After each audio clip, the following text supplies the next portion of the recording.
ಅಣ್ಣೂರಂಥ ಗ್ರಾಮದಲ್ಲಿ ಒಬ್ಬ ಯಜಮಾನ ಇದ್ದ. ತುಂಬ ಒಳ್ಳೆಯ ಯಜಮಾನ. ಇಡೀ ಊರೆಲ್ಲ ಗೌರವ ಕೊಡ್ತಿತ್ತು, ಇಂಥ ಯಜಮಾನ ಯಾವ ಊರಲ್ಲೂ ಇಲ್ಲ ಅಂತ. ಎಲ್ಲರನ್ನೂ ಪ್ರೀತಿಯಿಂದ ಕಾಣುವ ಅವನು. ಅವನಿಗೆ 3 ಜನ ಗಂಡು ಮಕ್ಕಳು. ಅವರು ಒಳ್ಳೆ ಮಕ್ಕಳು, ಅವ್ರೇನು ಕೆಟ್ಟವರಲ್ಲ.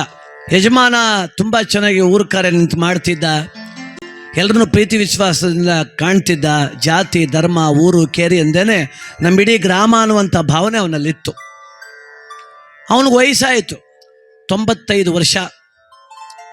ಮರಣಶಯ್ಯೆಗೆ ಹೊಂಟೋದ, ಅಂದರೆ ಸಾವಿಗೆ ಹತ್ರ ಆಗೋದ. ಮಲಗ್ಬಿಟ್ಟ.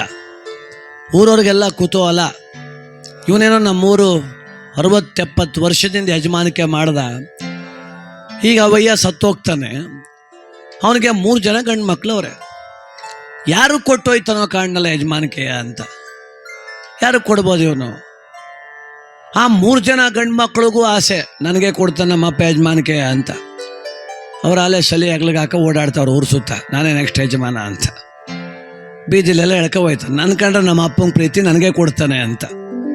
ನನ್ನ ಕಂಡ್ರೆ ನಮ್ಮ ಅಪ್ಪಂಗೆ ಪ್ರೀತಿ ನನಗೆ ಯಜಮಾನಿಕೆ ಕೊಡ್ತಾನೆ ಅಂತ ಕಿರಿ ಮಗ ಮದ್ದಿದ್ದವನು ಅವ್ರವ್ರು ಮಾತಾಡ್ತವ್ರೆ. ಎಲ್ಲ ಜನನೂ ಗುಸು ಅಂತವ್ರೆ, ಏನೇ ಆದ್ರೂ ದೊಡ್ಡ ಮಗನ್ ಕೊಡ್ತಕ್ಕಂಬಿಡ್ಲ ಅಂತ. ಇಲ್ಲ ಕಿವಿ ಕಿತ್ರು ಕಿರಿ ಮಗ ಪ್ರೀತಿ ಕಿರಿಯೋನ್ಗೆ ಕೊಡ್ತಾನೆ ಅಂತ. ಇಲ್ಲ ಬಿಡ್ಲ, ಮಧ್ಯದವನು SLC ಓದವನಲ್ಲ, ಅವನಿಗೆ ಕೊಡ್ಬೋದು ಅಂತ. ಕೊನೆಗೆ ಊರಿನ 1-2-3 ಜನ ಹಿರಿಯರು ಬಂದು ಹೇಳಿದ್ರು, ಇವನು ಮಲಗವನೇ ಯಜಮಾನ, ನೀನು 3 ಜನ ಮಕ್ಕಳು ಒಬ್ಬ ಯೋಗ್ಯವಾದವನಿಗೆ ಯಜಮಾನಿಕೆ ಕೊಡ್ಬೇಕು. ಯಾರು ಕೊಡ್ತೀಯಪ್ಪ ಅಂದರು. ಅದಕ್ಕೆ ಊರ ಯಜಮಾನ ಹೇಳ್ದ, ನಾಳೆ ಸಂಜೆಗೆ ಊರು ಜನ ಎಲ್ಲ ಸೇರ್ಸಪ್ಪ ಇಲ್ಲಿಗೆ, ನಾಳೆ ಸಂಜೆಗೆ ಹೇಳ್ಬಿಡ್ತೀನಿ ಯಾರಿಗೆ ಅಂತ ಅಂದ. ಅವತ್ತು ಬೆಳಿಗ್ಗೆನೆ 3 ಜನ ಮಕ್ಕಳು ಕರೆದ, ಬನ್ನಿ ಮಕ್ಕಳೇ,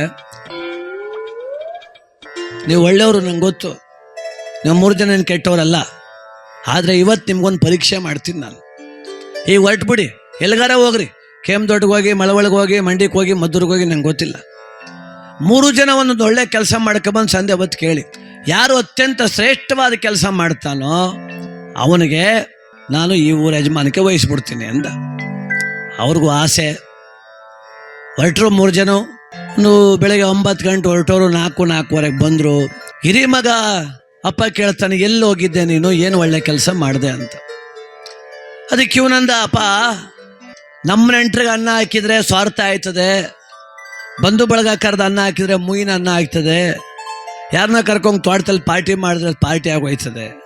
ಅದಕ್ಕೆ ನಾನು ಏನು ಮಾಡಿದೆ ಗೊತ್ತಪ್ಪ, ಬೋರಾಪುರ ಗೇಟ್ಗೆ ಹೋಗಿ ವೃದ್ಧಾಶ್ರಮದಲ್ಲಿ ಎಲ್ಲ ವೃದ್ಧರಿಗೂ ಒಳ ತುಂಬ ಊಟ ಹಾಕಿಸ್ತಕ್ಕನಪ್ಪ ನನ್ನ ದುಡ್ಡಲ್ಲಿ. ಎಲ್ಲ ಚಪ್ಪಾಳೆ ಹೊಡೆದ್ಬಿಟ್ರು. ಧರ್ಮಾತ್ಮ ಬಿಡ ಅವನು, ಧರ್ಮಾತ್ಮ ಅನ್ನದಾನ ಅವನಿಗೆ ಕೊಡ್ತಾನೆ ಬಿಡು ಯಜಮಾನಿಕೆ ಅಂತ. 2ನೇ ಮಗನ ಕೇಳ್ದ, ನೀನೇನು ಒಳ್ಳೆ ಕೆಲಸ ಮಾಡ್ಬೇಕಂದ. 2ನೇ ನಂದ, ಅಪ್ಪ, ಹೋದವರ ನಂದು ಹುಡ್ತಪ್ಪ ಆಯಿತು, ನೀನು ನನಗೊಸಿ ಹಣ ಕೊಟ್ಟೆ, ಒಂದು ಸ್ಕೂಟ್ರ್ ತಗೊಂಬಗನೆ ಅಂತ. ನಾ ತಗೊಂಡ್ರಲ್ಲ, ಮಡಿಕೊಂಡಿದ್ದೆ ಕಣಪ್ಪ. ನಮ್ಮೂರಿಂದ ಆಚೆ ಒಂದು ಕುಟುಂಬ ಅದೇ, ಬಡ ಕುಟುಂಬ, ಅವ್ರಿಗೆ ಇರೋಕ್ಕೆ ಮನೆ ಇರಲಿಲ್ಲ. ಅದಕ್ಕೆ ನೀ ಕೊಟ್ಟದ್ದು 20,000 ಅವನಿಗೆ ಕೊಟ್ಬಿಟ್ಟೆ ಕಣಪ್ಪ. ಇದಲ್ಲ ದಾನ ಅಂದರೆ ಅವನಿಗೇನು ಕೊಟ್ಟು ದುಡ್ಡ, ಇನ್ನೊಬ್ರು ಕೊಟ್ಬಿಟ್ಟು ಬಂದವನೇ, ಇವನೇ ಬಿಡ್ಲ ನಮ್ಮೂರ ಯಜಮಾನ ಅಂತ. 3ನೇ ಮಗನ ಕೇಳ್ದ, ನೀನೇನು ಮಾಡಿದ್ಲ ಮಗ ಅಂತ.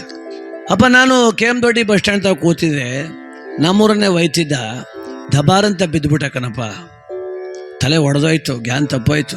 ನಾನು ಮಾತ್ರ ಎತ್ಕೊಂಡು ಹೋಗಿ ಆಸ್ಪತ್ರೆಗೆ ಸೇರಿಸ್ದೆ. 1 ಬಾಟ್ಲು ರಕ್ತ ಬೇಕು ಅಂದರು, ನಾನೇ ಕೊಟ್ಟೆ ಕಣಪ್ಪ ಅಂತ. ಅದಕ್ಕೆ ಇವನಂದ, ಮುದುಕಪ್ಪ, ಯಾರಿಗೆ ರಕ್ತ ಕೊಟ್ಲ ಅಂದ. ತಲೆ ಬಗ್ಗೆ ಅಪ್ಪನ ಕಿವಿಲಿ ಹೇಳ್ದ, ಯಾರು ಕೊಟ್ಟೆ ಅಂತ.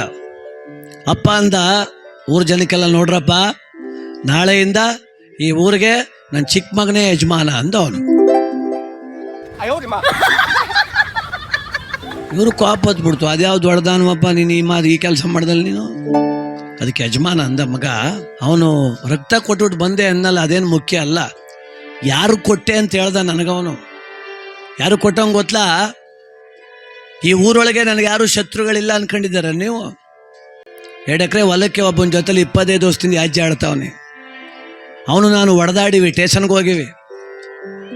ಅಂಥವನು ಬಿದ್ದೋತಕ್ಕೆ ರಕ್ತ ಕೊಟ್ಬಿಟ್ಟು ಬಂದವನೇ ನಿಮ್ಮ ಅಪ್ಪನ ಶತ್ರುಗೆ. ಅವನು ಶತ್ರುನೊಳಗೂ ಮಿತ್ರತ್ವ ಕಣ್ಣಲ್ಲ, ಇವನ ಕಲ ಊರಿಗೆ ಯಜಮಾನಕ್ಕೆ ಯೋಗ್ಯ ಇರೋನು ಅಂದ ಅವನು.